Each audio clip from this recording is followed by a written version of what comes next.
Mr. Widemouth. During my childhood, my family was like a drop of water in a vast river, never remaining in one location for long.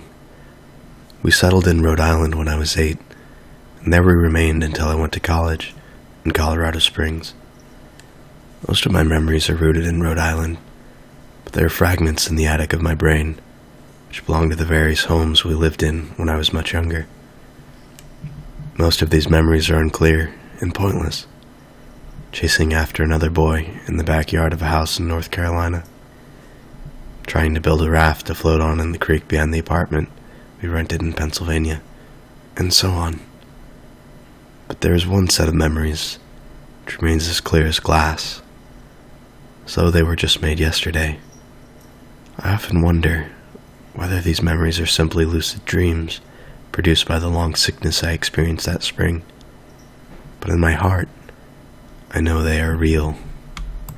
We were living in a house just outside the bustling metropolis of New Vineyard, Maine. Population 643. It was a large structure, especially for a family of 3.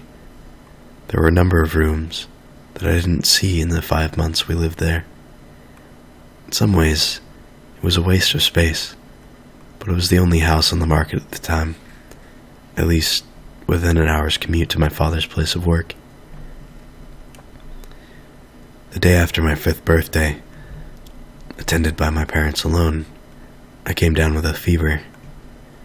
The doctor said I had mononucleosis, which meant no rough play, and more fever for at least another 3 weeks. It was horrible timing to be bedridden. We were in the process of packing our things to move to Pennsylvania, and most of my things were already packed away in boxes, leaving my room barren. My mother brought me ginger ale and books several times a day. These served the function of being my primary form of entertainment for the next few weeks. Boredom always loomed just around the corner, waiting to rear its ugly head and compound my misery. Don't exactly recall how I met Mr. Widemouth. I think it was about a week after I was diagnosed with mono. My first memory of the small creature was asking him if he had a name. He told me to call him Mr. Widemouth, because his mouth was large. In fact, everything about him was large in comparison to his body. His head, his eyes, his crooked ears, but his mouth was by far the largest. "You look kind of like a Furby," I said, as he flipped through one of my books. Mr. Widemouth stopped and gave me a puzzled look. "Furby? What's a Furby?" he asked. I shrugged. "You know, the toy, the little robot with the big ears. You can pet and feed them, almost like a real pet." "Oh." Mr. Widemouth resumed his activity. "You don't need one of those. They aren't the same as having a real friend." I remember Mr. Widemouth disappearing every time my mother stopped by to check on me. "I lay under your bed," he later explained. "I don't want your parents to see me, because I'm afraid they won't let us play anymore." We didn't do much during those first few days. Mr. Widemouth just looked at my books, fascinated by the stories and pictures they contained. The 3rd or 4th morning after I met him, he greeted me with a large smile on his face. "I have a new game we can play," he said. "We have to wait until after your mother comes to check on you, because she can't see us play it. It's a secret game." After my mother delivered more books and soda at the usual time, Mr. Widemouth slipped out from under the bed and tugged my hand. "We have to go to the room at the end of the hallway," he said. I objected at first, as my parents had forbidden me to leave my bed without their permission, but Mr. Widemouth persisted until I gave in. The room in question had no furniture or wallpaper. Its only distinguishing feature was a window opposite the doorway.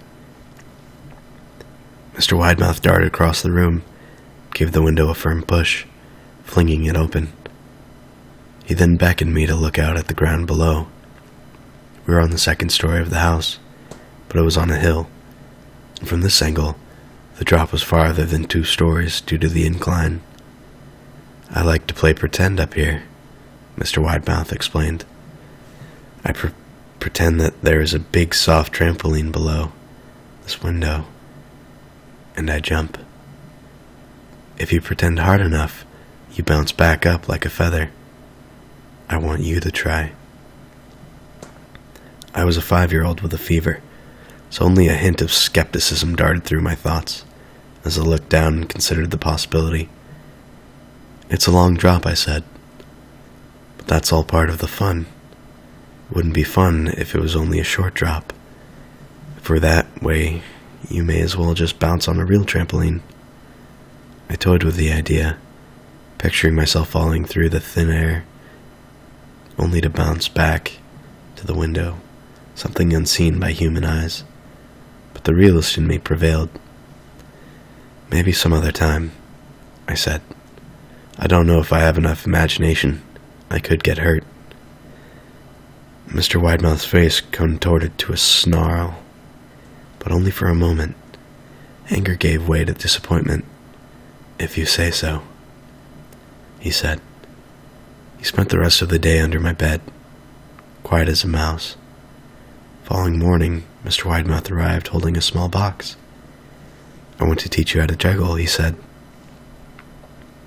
Here are some things you can use to practice before I start giving you lessons. I looked in the box. It was full of knives. My parents will kill me, I shouted, horrified that Mr. Widemouth had brought knives into my room, objects that my parents would never allow me to touch. I'll be spanked and grounded for a year. Mr. Widemouth frowned. It's fun to juggle with these. I want you to try it. I pushed the box away. I can't. I'll get in trouble. Knives aren't safe to just throw into the air. Mr. Widemouth's frown deepened into a scowl, took the box of knives, and slid under my bed, remaining there for the rest of the day. I began to wonder how often he was under me. Started having trouble sleeping after that. Mr. Widemouth often woke me up at night, saying he put a real trampoline under the window, a big one that I couldn't see in the dark. I always declined and tried to go back to sleep, but Mr. Widemouth persisted. Sometimes he stayed by my side until early in the morning, encouraging me to jump. He wasn't so fun to play with anymore. My mother came to me one morning and told me I had her permission to walk around outside. She thought the fresh air would be good for me, especially after being confined in my room for so long. Ecstatic, I put on my sneakers and trotted out to the back porch, yearning for the feeling of sun on my face. Mr. Widemouth was waiting for me. I have something I want you to see, he said. I must have given him a weird look, because he then said, It's safe, I promise. I followed him to the beginning of a deer trail, which ran through the woods behind the house. This is an important path, he explained. I've had a lot of friends about your age. When they were ready, I took them down this path to a special place. You aren't ready yet, but one day I hope to take you there. I returned to the house, wondering what kind of place lay beyond that trail. 2 weeks after I met Mr. Widemouth, the last load of our things had been packed into a moving truck. I would be in the cab of that truck, sitting next to my father for the long drive to Pennsylvania. I considered telling Mr. Widemouth that I would be leaving, but even at 5 years old, I was beginning to suspect that perhaps the creature's intentions were not to my benefit, despite what he said otherwise. For this reason, I decided to keep my departure a secret. My father and I were in the truck at 4 a.m. He was hoping to make it to Pennsylvania by lunchtime tomorrow, with the help of an endless supply of coffee and a 6-pack of energy drinks. He seemed more like a man who was about to run a marathon, rather than one who was about to spend 2 days sitting still. Early enough for you? He asked. I nodded, and placed my head against the window, hoping for some sleep before the sun came up. I felt my father's hand on my shoulder. This is the last move, son. I promise. I know it's hard for you, as sick as you've been. Once Daddy gets promoted, we can settle down, and you can make friends. I opened my eyes as we backed out the driveway. I saw Mr. Widemouth's silhouette in my bedroom window. He stood motionless till the truck was about to turn onto the main road. He gave a pitiful wave goodbye, steak knife in hand. I didn't wave back. Years later, I returned to New Vineyard. The piece of land our house stood upon was empty, except for the foundation, as the house burned down a few years after my family left. Out of curiosity, I followed the deer trail that Mr. Widemouth had shown me. Part of me expected him to jump out from behind a tree and scare the living bejesus out of me, but I felt that Mr. Widemouth was gone, somehow tied to the house that no longer existed. The trail ended at the New Vineyard Memorial Cemetery. I noticed that many of the tombstones belonged to children.